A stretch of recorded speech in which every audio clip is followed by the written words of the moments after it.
guys, welcome to this week's episode of the Switched on Streams podcast with myself, Brendan Hoof, and somebody's actually sitting next to me this week. Indeed. As you can see, we're still in the studio here, but we've had to move things around to actually make it work for us. Over there where the computer sits wasn't really going to be an ideal spot, so we've shifted over a little bit. How's your week been? Yeah, pretty good, pretty busy. I imagine for our audio listeners, they'll wonder what we're talking about at the moment. But for all of our viewers on YouTube, etc. Well, we do upload the video itself to Spotify. So if you are on Spotify, you can see the video. As long as you're not driving. Yes. And if you're on all the other platforms, unfortunately, you can't. You just have to go to YouTube and check it out. I've spent a lot of time this week playing video games. I was going to say I'd heard about this, so I think you should jump right into that. Let's just go straight into the big thing. Starfield released. Obviously, last week we talked about the reviews. This week we got hands on with it. Unfortunately, we're still very early in all this, so we don't get review codes. Hopefully one day we'll get to that point. I really felt what the reviews were saying. Yeah. Really felt what the reviews were saying. In the fact that, this game was built up to be the world breaker. Yeah. And it's not. Yeah. It's just another Bethesda RPG. I mean, you do hear a lot from a lot of gamers at the moment. It's almost becoming a bit of a meme that it's Fallout in space. But by the sounds of it, it basically is that. Yes, very much so. In saying that, it is still very good. But the thing I wanted to talk about. Is it better than Baldur's Gate 3? And the simple answer is no. Yeah, right. I can see it being nominated because of the size of the game. Yeah. And stuff like that. And there is some really cool stories coming out around what players are doing, especially on PC with mods, which we'll get into in a minute. But as far as the RPG style goes, I think I put 3 or 4 hours into it Wednesday morning. Yeah. Did it on stream as well, and I got to a point where I was just like, you know what? I'm going back to Baldur's Gate. Yeah, I want to get through this first playthrough of Baldur's Gate, and I think I was about 19 hours into Baldur's Gate at that point. Yeah. I'm now 50 hours into Baldur's Gate. Yeah. The only time I've gone away from Baldur's Gate all week was last night. We didn't do our FIFA stream. Yeah. Obviously, you've been over here. Yeah. In Ballarat, so we played some Diablo 4. Mm-hmm. And geez, that was hard to go back to after doing the turn-based style of Baldur's Gate. Yeah, I can imagine. Yeah. And we've been doing the seasonal stuff, and we're on World Tier 1, so then we went, alright, well, World Tier 2 is not that much harder, it's still levelled around where we're at. So we'll go into World Tier 2, we'll go do the big sort of boss raidy thing. Yeah. And we smashed through the first part of it, about half an hour, and went, right, do the second part. And then we spent an hour trying to do the final boss. Between two of us, we kept dying, respect a few things. I went, right, you're a barbarian.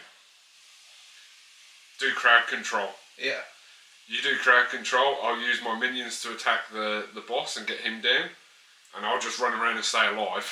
So I'm a necromancer, and I'm still using like level 30 gear. Yeah. Because it makes my minions stronger. Yeah, right. But it makes me weaker, so... but we managed to do it as soon as I said that, and now I'm on World Tier 3, and that's a bit harder. When it comes to the game awards, I suppose Baldur's Gate 3 is probably a slightly more niche audience than Starfield is. Starfield is meant to appeal to everyone. Yep. And Dungeons and Dragons always carries around with it a bit of a I think that stigma. stigma. I think that stigma's sort of changed. I think it has a little bit. I think now that we're getting, we've had the movie that came out that did reasonably well. Mm-hmm. I think they're looking at making another one, but it's not going to be the same characters, and the budget's going to be less because it didn't quite make what they wanted it to. But we've also got all the podcasts now that run D&D games and stories and stuff like that. Stranger Things heavily revolves around Dungeons and Dragons. Yeah. Like the stigma on Dungeons and Dragons is kind of gone. Yeah, I suppose that's true. We're now moving into a world where it's gone from random people, nerdy people like ourselves playing it in basements and garages, to now being this massively well-known thing. We've got celebrities holding games and posting them online. And, yeah, for sure. It heavily revolved in Big Bang Theory. Mm-hmm. Joe Manganiello famously holds celebrity games. And that part of nerd culture has become sort of mainstream cool in a way which Big Bang Theory and stuff like that had a big influence on. Yeah. But I still think probably in essence Starfield should in theory appeal to a broader audience, and maybe that will help it with stuff like game awards. But at the end of the day, it comes down to what's a better game. I mean, I myself am a Dungeons and Dragons fan. Mm-hmm. We know this. I wanted to play Baldur's Gate. I thought it looked fantastic. Mm-hmm. Wasn't quite sure how it would play. Yeah. As soon as it released on Steam and everyone's going, oh my god, you got to try this, you got to play this, and then it just blew up. Yeah. I've got mates that are not interested in that style of game, tabletop game and stuff like that, don't have the time to put into those kind of games, that have got hold of this and going, holy crap, I actually really want to try this now. Mm. And it's done wonders. So you've been playing it on PS5, right? Yes. How is it on PS5? It is a little bit buggy. Right. A few things I've noticed, if something's not quite going right, or I lose too many people, I know I'm going to lose a fight and everyone's going to die, I will load up my previous save. Right. And if I do that in certain fights, I've noticed it crashes the game. Right. Occasionally it sort of freezes up while it's trying to change between player turns. Right. Or character turns. Mm-hmm. That usually only lasts a few seconds, and then it kicks over. Once or twice it has kicked into 20-30 seconds before it does. Yeah. And then other than that, I think there's only one visual thing that's really played up. My character, who's a ranger, is wearing a cloak. Yeah. And the bottom of the cloak seems to hold still while the rest of it flows around layers. Right. As it goes up, and the bottom sort of stays there, and the rest of the cloak sort of flying around it. But it seems to run quite smoothly. Yeah, very smoothly. Yeah. There was one glitch with a mission that really bugged me, and I ended up spending about 2.5 hours trying to work out the best way to do it. Right. Without giving any spoilers away, there's a bit where you either have to help someone get free or kill them. And the first few times I went into the fight with him, I couldn't kill him. Right, he kept wiping me out. And I was like, right, I'll try and go free him. And there's a bit where you talk to an animal, and can either help save them or ignore them basically, and they'll give you some treasure, which really isn't worth it, or you can kill him. Right. And then he sends waves of this animal at you. When I killed him, the waves never came. Right. Like a couple had run down, but the waves just never come. There's supposed to be about 10 waves of these. Yeah. And they're really weak, and it's pretty easy to do. So I was like, right, well, I spent about, I don't know, ages trying to do it. And I noticed that something else in the area had glitched as well. There's a lift. And when it went down, it disappeared. And the lever that's supposed to make it go up and down then broke as well. Yeah. So I was like, okay, so maybe this part of the game here on PS5's just glitched. So let's go try and kill him. Lost again, tried it again. And then I noticed and read up that you can actually make him kill himself. Yeah, right. I only got that option to come up once. And every time I then went back in to try and get it to work, it wouldn't work. Yeah, right. But the time that it came up, I got him, say, you got to do rolls and they progressively get harder. He takes out his minions, then he takes out his 2 animals that he's got, and then he takes himself out. I only succeeded on the first roll, and then had to go into the battle against him and the 2 animals, but I'd split my team up, so I was only in there on my own and didn't have the rest of the team there. Right. Nightmare. So I just went, oh, fuck this up, went in, loaded my save back up, realised that I could have run my team down there, but it was 2 o'clock in the morning, I was half asleep, it was... So, that's the main problem I've had with it. Yeah. Outside of that, everything else runs great. Yeah. Starfield, in the short time I have played it, there's been one major issue. I don't like playing first person in these games. Right. I like playing third person. Right. I played third person, and in that first planet that you go to, your robot, Vosco, let me know if we're wrong on that, comes with you. Yeah. And I'd be like trying to look in a crate over here. Yeah. And he'd come and stand like right next to me or behind me, and the camera would be like trying to get around him. Yeah, right. Yeah. That's not great. No. And it actually started giving me a bit of motion sickness because the camera's just doing this all the time, and it was janky as hell. But outside of that, everything else looked pretty good, felt pretty good. Again, like I said, it does literally feel like Fallout in space. Or Elder Scrolls in space. Yeah. But it is the most polished version of the game, as Paris Lily said on the Kind of Funny review. It is the most polished Bethesda game we've had in a long time. Something bugs me though about Bethesda. Yeah. Did you see the comment they came out with this week about the bugs in the game? No, I don't think I did. The bugs that they have in their game are a feature. Jeez, that's Now, I don't even know what to say to that. don't get me wrong.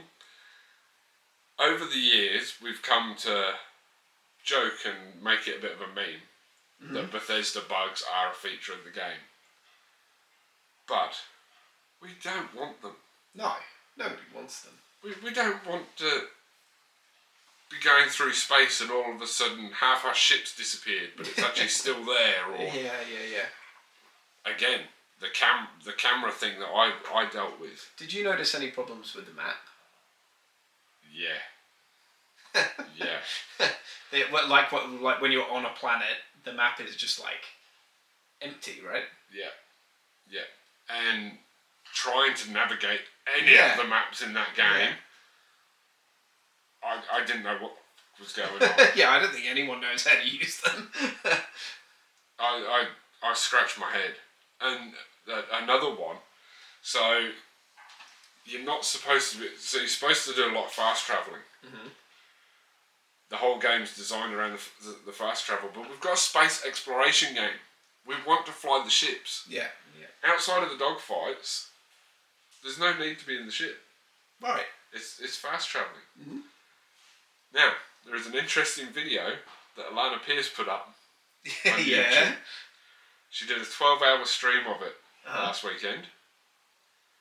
It took her 7 hours to go from the spot that she fast travelled into to fly from there to the planet that she was going to. Whoa. 7 hours. Jeez, that is too much, isn't it? 7 hours of a 12-hour stream just flying straight. I suppose if you're streaming, it's plenty of time to talk to your audience, but apart from that... That's crazy. Yeah, that is... I'm just going to have this up here, rather than have it sit on the floor. They don't care. There are some funny mods that have come out, though. People have been playing on PC and putting the mods in that get rid of the Xbox opening and put the PlayStation one in there. Yeah, I did. I had seen that. Yeah. Someone created a Thomas the Tank Engine skin for Vosco, which looks kind of creepy but kind of cool at the same time. Yeah. There's one that puts Nicolas Cage's face in the torchlight, so when you shine it on something, it's just Nicolas Cage's face. All the memes. One person replaced the opening where it comes up Starfield and has the planet in the top screen. The planet's face is Garfield and it comes up Garfield in the Starfield writing. So there's some really cool mods and stuff like that in there. Yeah. The benefits of playing on PC, you know? Yeah. PC Master Racer. In saying that, they did add mods into the PS4 and maybe the PS3 versions of Fallout. Yes, they did. Yeah. And obviously Xbox as well. So that will hopefully come at some point. But if you're playing on PC, go check some of these mods out. Have some fun. I've been playing it on Xbox. I've got the Series X over there. I'm not a huge fan of playing that style of game on PC. I will play strategy games, World of Warcraft, that sort of stuff on PC, but... You just don't like keyboard and mouse for that kind of movement? I've grown up with the strategy games, and I don't like playing those kind of strategy games like the RTSs on console. Yeah.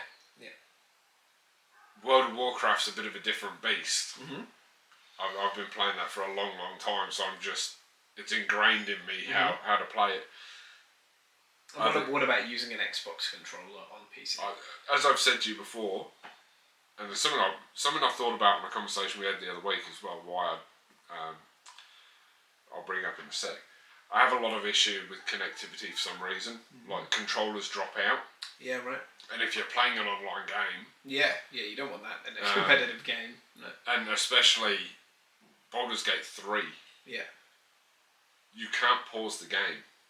Everything's happening in real time, apart from unless it's in turn-based. So if your controller dies... Yeah. Even if you're just out in the world, it doesn't pause. Yeah. The world's still happening. So a fight can break out if you're in a hostile area while that happens. So, yeah. And on that, we were talking about the PlayStation Portal the other week. Mm.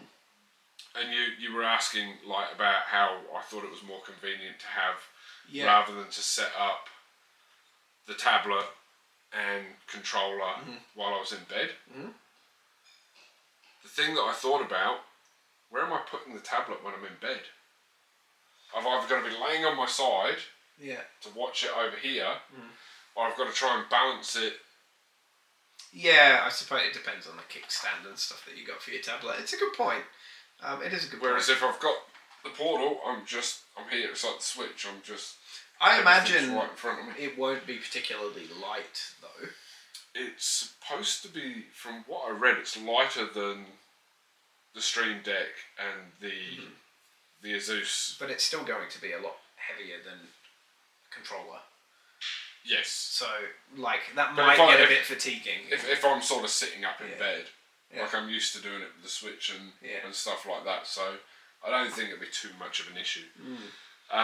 Speaking of, I made a prediction before Gamescom. I haven't told you about this. That we would be getting a Switch 2. That was never announced. Right.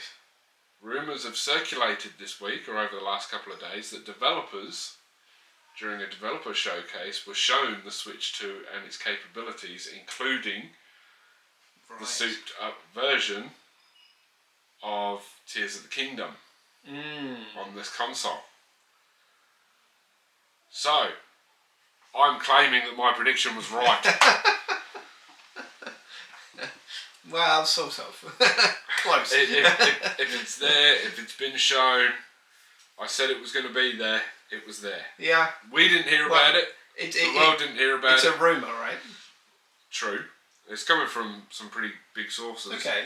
Yeah. But I can't remember exactly who those sources were right at this second. But there's a... No, it's... It was on the tip of my tongue. But yeah. Yeah. That's... It's gone. But... We also had PAX over the last week. Yeah. Or PAX West over in the States. Now, nothing big was really shown.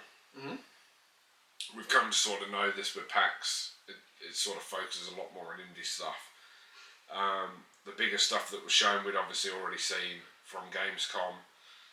They showed the trailer for Tekken 8 and a few other bits and pieces.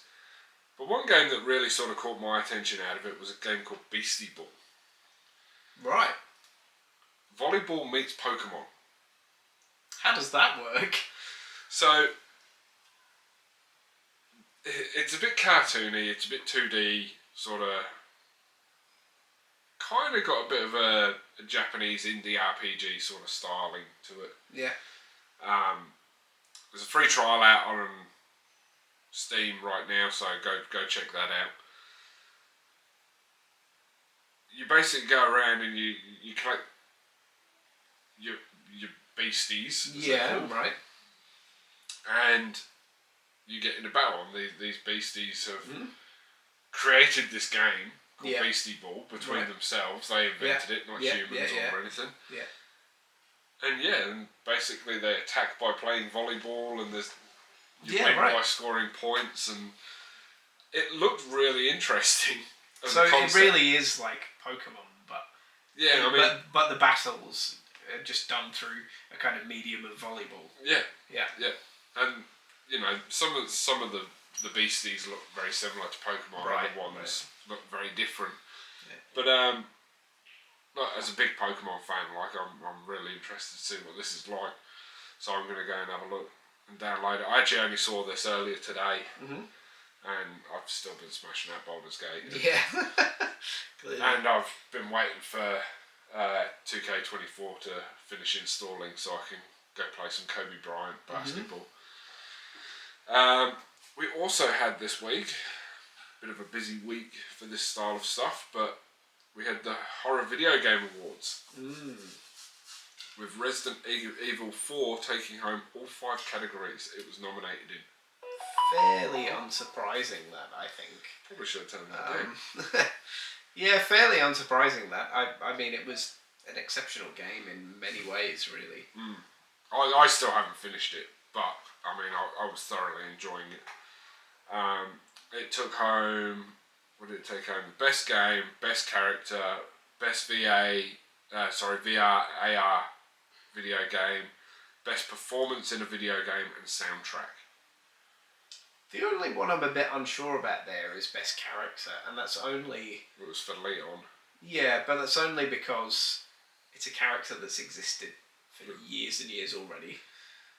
But you could say that about Resident Evil 4 in theory. I mean, okay, soundtrack maybe, VR, yeah. Performance, yeah. But to me, like,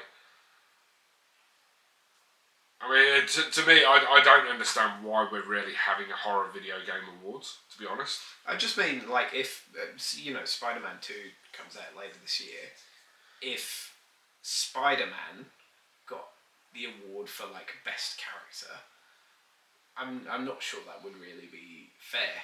I think it would, because it's their interpretation of that character in that video game. Yeah, but they've already done one of them before, But then would you say that you couldn't give it to, say, Kratos or Atreus for God of War Ragnarok?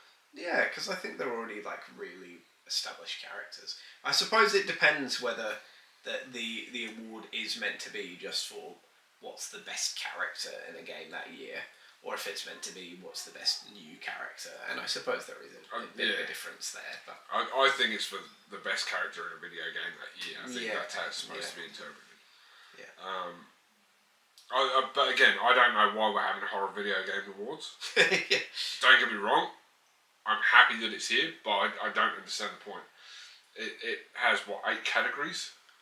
Yeah, it doesn't 9 really categories? make sense. I just don't think there are enough horror video games to have a whole game awards for that genre. And when the other game awards that are already established do have, awards for that genre, I don't think that genre needs its own awards, to be honest. I mean, one of the categories is best trailer. Yeah. For a horror video game. Yeah. Which went to Silent Hill 2. Yeah. Yeah. Like, it baffles me a little bit, but here we are. Yeah. They have released some Spider-Man pics, speaking of Spider-Man. You can check them out on most gaming news websites. We'll probably post them up onto our socials later on. I think they look fantastic. Yeah, they do. They look really good. I mean, they're obviously kind of rendered. I don't think they're directly from gameplay footage. They look very rendered. But it gives you a good idea of how those characters are going to look in the game now. And these days, renders can be quite close. At least with character renders, they can be quite close to how a character's going to look in the game. Sometimes if you're looking at, like, a city, something very detailed, that might look very different in game to how it looks in a render. But if it's a character, particularly a main character, they're probably going to look pretty similar in the game. They're probably using the same 3D model, So. Yeah, I think all 3 of the 2.5, because I think Venom's pretty much going to be a good guy in this. Yeah. I think they're setting up to make as much money out of this franchise as they can. And I think they're going to build up like they did with the first one. They introduced Miles. They then had the Miles spin-off. Yeah. Where then this one, we've got these 2. Venom comes in. I think we're going to have a Venom spin-off. Probably make a lot of money from that. And I reckon by the time Spider-Man 3 comes around, we're going to have Spider-Gwen or Silk come into it, and we'll have a spin-off for them as well. Yeah. And it will... Yeah. The whole franchise from there, And then I think they start splitting out. I think then, you've got Spider-Man Peter Parker, Spider-Man Miles Morales, Spider-Man Gwen Stacy, or Spider-Woman Gwen Stacy, all having their own sort of franchised. Do you think that way of going about it, where eventually, I suppose you would call them like minor characters, have their own video game, is better than, say, the Arkham series approach of having the big DLC for each minor character? I think so, because I think you're creating this huge game, and it goes back to that argument or discussion we've had so many times on whether or not these standalone expansions, if you will, are DLC or not. Yeah. So for me, I think it's a really good way of doing it. And you've got the big game, you don't need to create all the work for creating the backdrop, the city, all of that. All you've got to do is add in some new stories, add in a character, and boom. Yeah. You've got a smaller game that's, whereas your main game might be a 50, 60 hour game, this is a 25, 30 hour game. Charge a little bit less, people are still going to come rushing for it. Yeah, sure. Although I can think, for example, because I played it earlier this year, Far Cry 5, for example, that had its own spin-off, New Dawn, that was using all of the same maps, and it was just like a new story. And that it wasn't really all new maps. No, the same. I'm saying the same map. Sorry, it wasn't all really the same maps. It was very like it was the same map, but there was a lot of changes to it. Yeah, because it was meant to be post-apocalypse, you know. But it was essentially like a new skin over the existing map, and that didn't do very well, particularly compared to Far Cry 5, compared to the main release. Yeah, but Far Cry 5 wasn't received very well. I guess so. It sold very well at pre-order because they did a lot of pushing publicity-wise, but it wasn't received very well. Yeah. Which then, to release something like that was already in the works, already been planned, already been, developed. Yeah. That's going to take a hit. But then if you go back and look at, I think it's Far Cry 3, where they did the same thing with Primal. Yeah. Huge props on that. Yeah. I think... Was that 3 or 4? I can't remember. Yeah. One of them was Red Line or something like that. I think 3 was Blood Dragon. Blood Dragon, that's the one I'm thinking of. Yeah. And then, 4 was Primal. Yeah. And then 5, New Dawn, 6. Did we get one with 6? I don't think there has been one with 6 yet, but I'm still playing 6, so not sure. Yeah, I finished that ages ago. Yeah. But I got it on release, you got it later on. But so I think it's a good way to do it. It's a good way to expand the characters. Yeah. And from a business from a business sense, rake the money in. You know the Spider-Man lore better than I do. Yeah. Do you think with all of those characters that there is enough there from the comics to get a full video game's worth of traction? 100%. Yeah. Even at the moment, like Gwen Stacy's Spider-Woman is getting so much traction over the last 5 years between the kids' TV show Spidey and Friends on Disney Plus and Disney Kids or whatever it's called over in the States, and between the Into the Spider-Verse and Across the Spider-Verse franchise that they've got going on. Yeah. She's become so popular. People are wanting to see that in the movies, wanting to see more and more of Gwen Stacy. I'm always going to go to bat for that character. I named my daughter after her, for God's sake. Yeah. But I think there's definitely enough there with that. I think there is with Silk.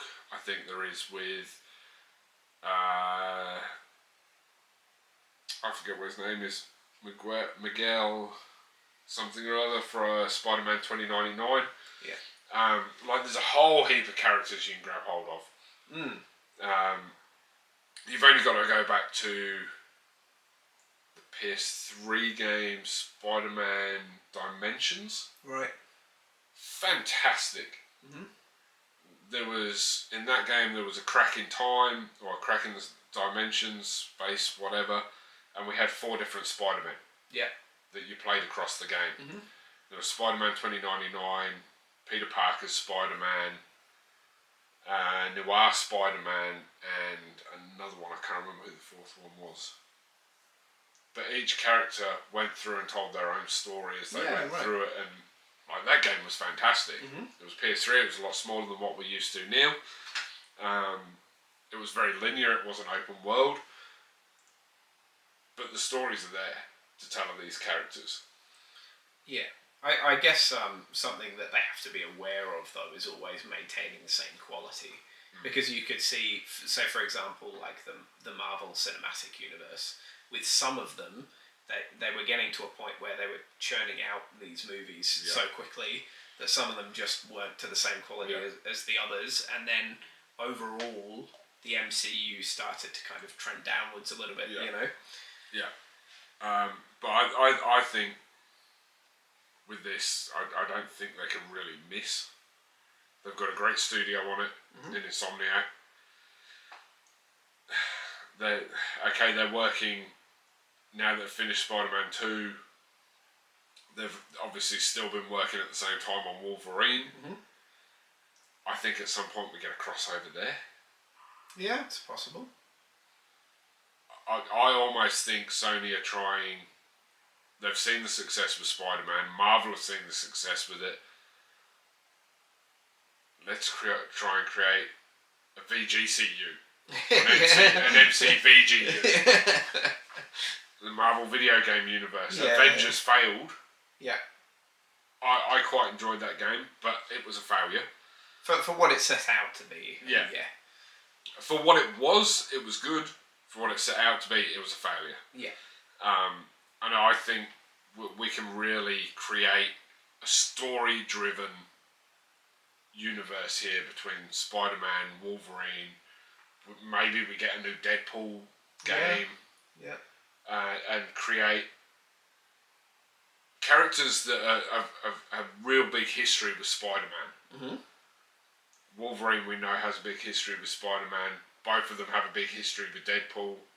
I think we create a little universe there where maybe it comes to a head where there's a game where you can play as one of the three and you go against the other two, and each one has a different kind of story and a different way of traversing the city. And I guess they would probably need more than one studio on this, because Insomniac have taken a long time between Spider-Man games, and that's probably in order to make them as big and impressive as they are, with the quality that they always set out to release with. So, if they're trying to do that, as you're saying, like a video game universe, a Marvel video game universe, just having one studio on that's not going to be enough to be. You got to remember as well. Games.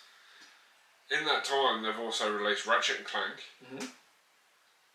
They've done Spider-Man Remastered, Miles Morales, and been working on Wolverine.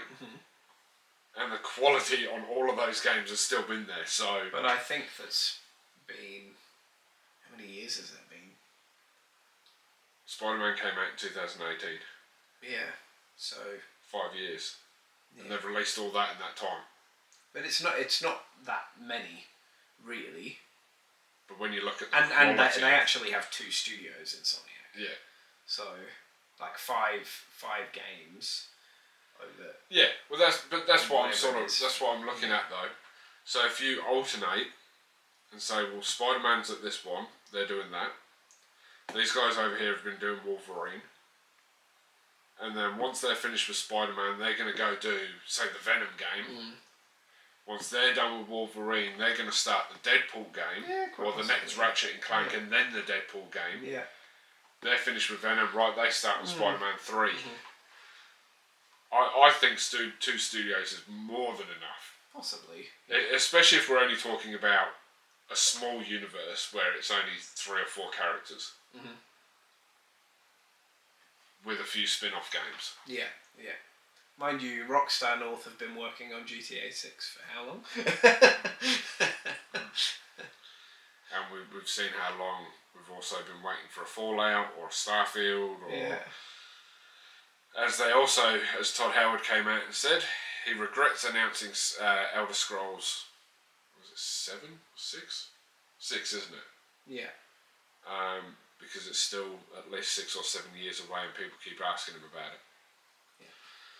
So, idiots.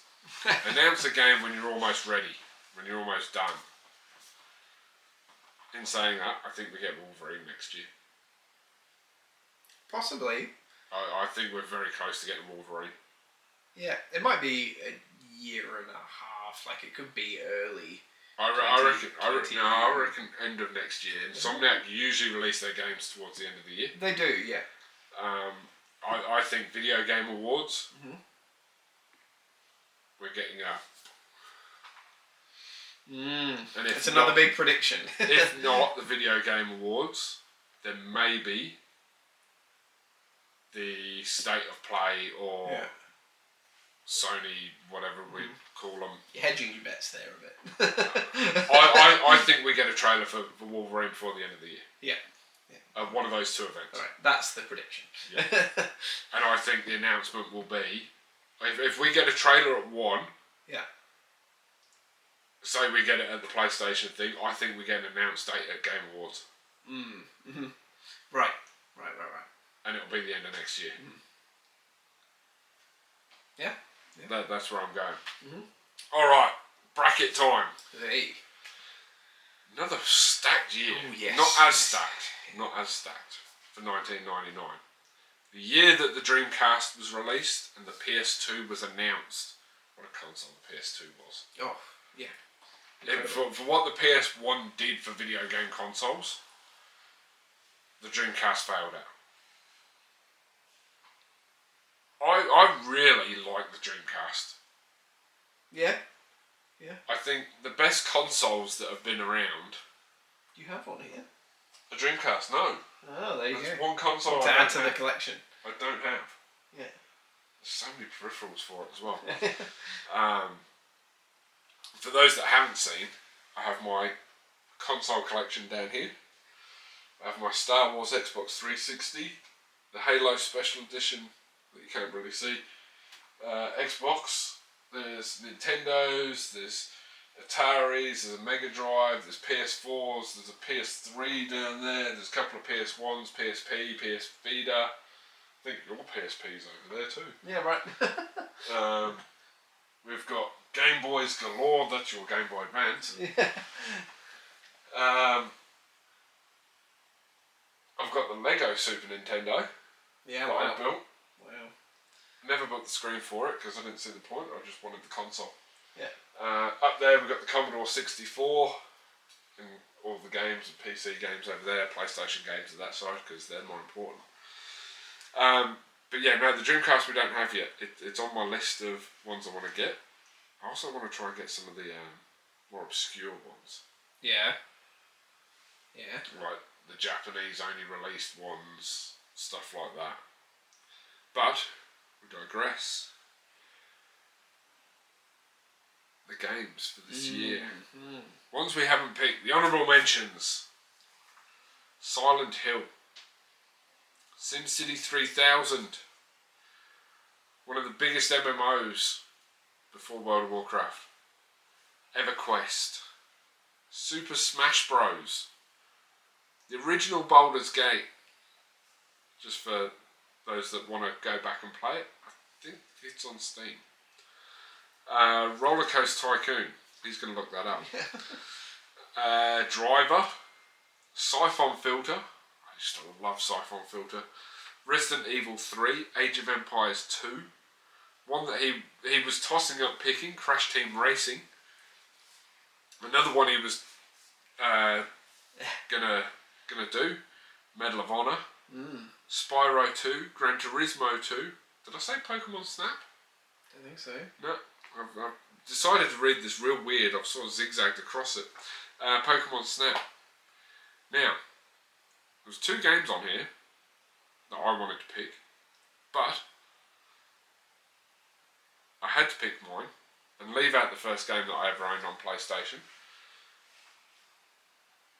because I stuck to what I was saying. It's my favourite game of all time. I still have it over here. Oh no, that's the wrong one. That's Final Fantasy VII. The original one that we owned, on all 4 discs, Final Fantasy VIII. I absolutely love this game.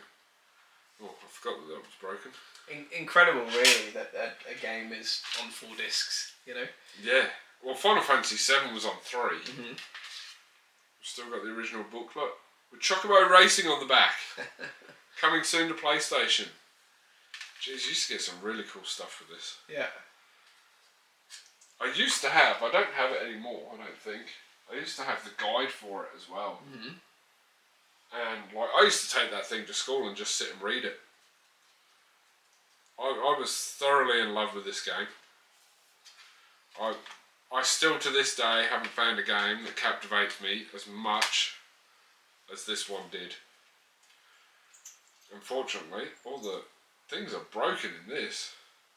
Do you hope that they do a remake of 8 like they did with 7? I don't. I would want them to do it. I'd be very, very interested in it. I'd hope they would have done a bit better with the remaster that they did. The remaster wasn't really a remaster. It was just a port, really. It was a port with some, touch-ups. I still thoroughly enjoyed it. I still went through and played it 3 or 4 times. I'll still play that version over this version, just because it's all in one. So there are a lot of people who actually maybe prefer the remake of 7 to the original. I prefer the remake. Yeah, but you have to be careful. Like some of our viewers might know that I'm a pretty big fan of Ratchet and Clank, and most Ratchet and Clank fans really don't like the remake of the first game. Yeah. That consider the original to be way, way better, and I'm in that camp.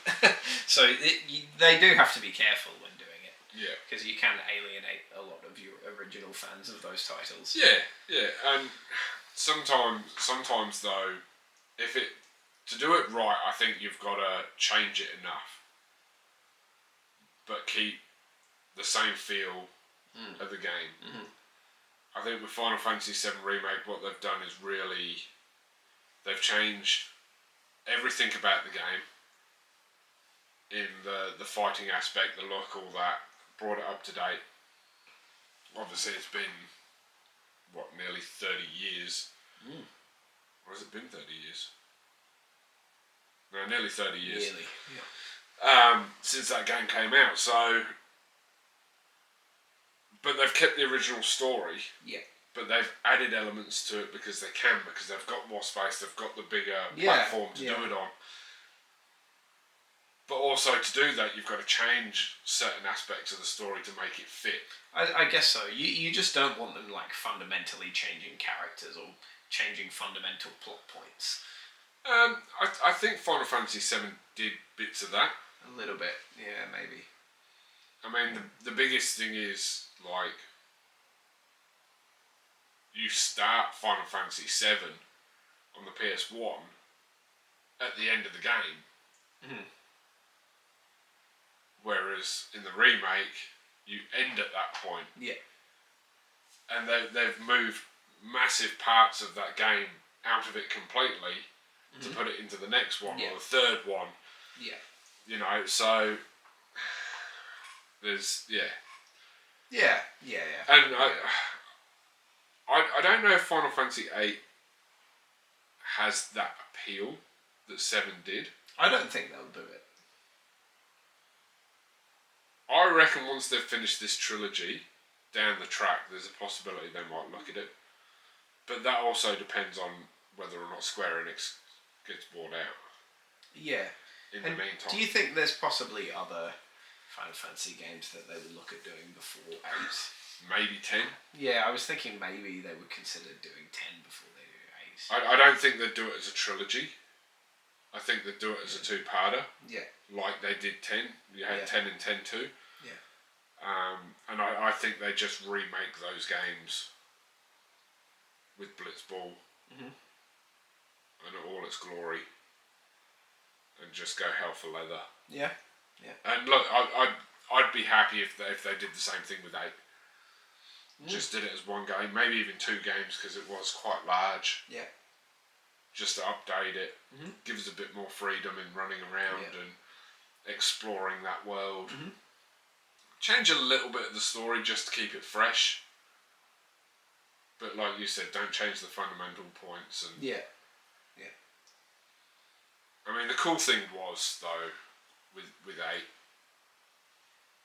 it played like a proper story. Yeah. Like a TV show. Yeah. Like, the ending of discs left you on a cliffhanger until you got the next disc. Yeah. You know? Like the bit where the Empress throws the ice spear through Skill's heart at the end of the first disc. I was like, what the hell? He's killing me off right now. And I've still got 3 discs to play. Yeah. But we're getting off topic again. This is why we shouldn't be sitting in the same room. Your pick. Alright, well, I've gone with one that was definitely a favourite of mine growing up, and I know that it was a favourite of yours. I've gone for Tony Hawk's Pro Skater. Yeah. Just a great game, but always a great experience to play. Like, what a soundtrack that game had, you know. And you could just spend countless hours having fun on that game. Or you could be really serious about it. You know, you could play it casually, you could play it seriously. I think it's great. You've got the remake, don't you? Yeah. We should play some of the remake. We probably should, yeah. Well, over the next week or so. Yeah. Look, this video game, I just started getting into skateboarding myself. I think I got it for Christmas that year with... No, I reckon I'm wrong. I don't think it was the first video game I had on PS5. On PS1, sorry. I reckon the year after we got the PlayStation for Christmas, I reckon I got it for my birthday. Right. And then I got in a lot of trouble because I just played the hell out of it. And our stepdad was like, you need to go outside and play games with your friends. Why? When I can sit here and play Tony Hawk Pro Skater. You sit in the garage all day working on cars. Why can't I sit here and play? You won't make a living out of this stuff. Hey, guess what I'm doing? Oh dear. But look, that video game shaped much of who I am. Between the love of video games, well, both of these games did, because Final Fantasy VIII showed me the vast way that a video game can tell a story and can really engage you into that story and make you feel different things. Tony Hawk's Pro Skater was everything I wanted at, how old was I? 13? Like, I was skateboarding, it was the music I was into, it introduced me to new bands and new music. I'd sit there and play that game for 4 or 5 hours and then go out to the street and try and do those tricks. Yeah, that's a great thing about it too, is that you can be so creative in Tony Hawk's Pro Skater. How I never broke a bone in my body, I'll never know. Very lucky. I remember trying to wall ride a street sign in the UK. It was laying on a hill. Yeah. Like just a little embankment. And I got up onto it, and then the board went out from underneath me, and it was on a main road. And I hit the deck and went, oh. And I went, shit, where'd the board go? And I looked round to see it just go into the back wheel of a car and come flying back at my head. Whoa! And I lifted my head and it's just scraped my neck as it's gone past. Jeez.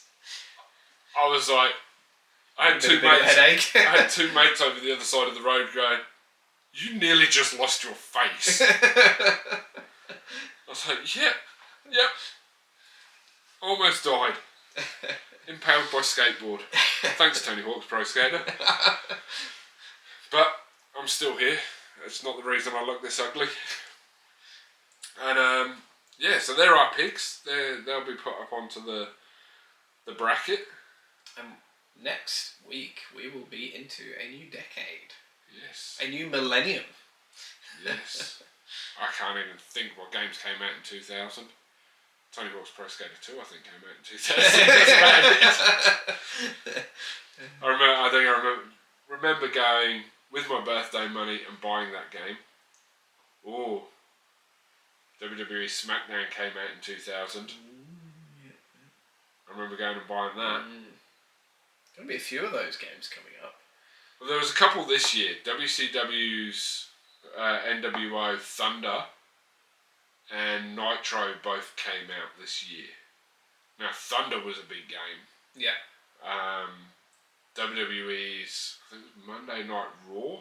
Right. was 98. Mm-hmm. But that game was horrid. Yeah. Compared to SmackDown. Yeah. SmackDown, like the video game series we have now, as a yearly thing, has run all the way from, well, realistically it probably ran from Monday Night Raw, but we had one every year from like 2000 through till, was it 2001, the year they skipped? Possibly. But then didn't they release like a couple in the same year? No. No, I could be wrong. No, they did the Battleground game. Yeah. Right. That terrible one with the big heads. Yeah. I reckon SmackDown 2 was better than the first SmackDown. Here Comes the Pain. Yeah, Here Comes the Pain was good. Here Comes the Pain was probably my favourite, I think. What was the other? I think it was the third or fourth one. Shut Your Mouth. Yeah. Was good. I think that was the third one. I think so. Yeah. And SmackDown vs. Raw 2009. Yeah, 2009's good. 2007 was possibly even better. And the first SmackDown vs. Raw game, the one with Vince McMahon on the front cover, where like one half of his face is blue and one half of his face is red. I reckon that was really good. I think that was 2003. So I think SmackDown, maybe. SmackDown 1, SmackDown 2, SmackDown Know Your Role, or Shut Your Mouth, or something like that. Yeah. Then it was Here Comes the Pain, and then I reckon it was SmackDown vs. Raw. Yeah, I think so.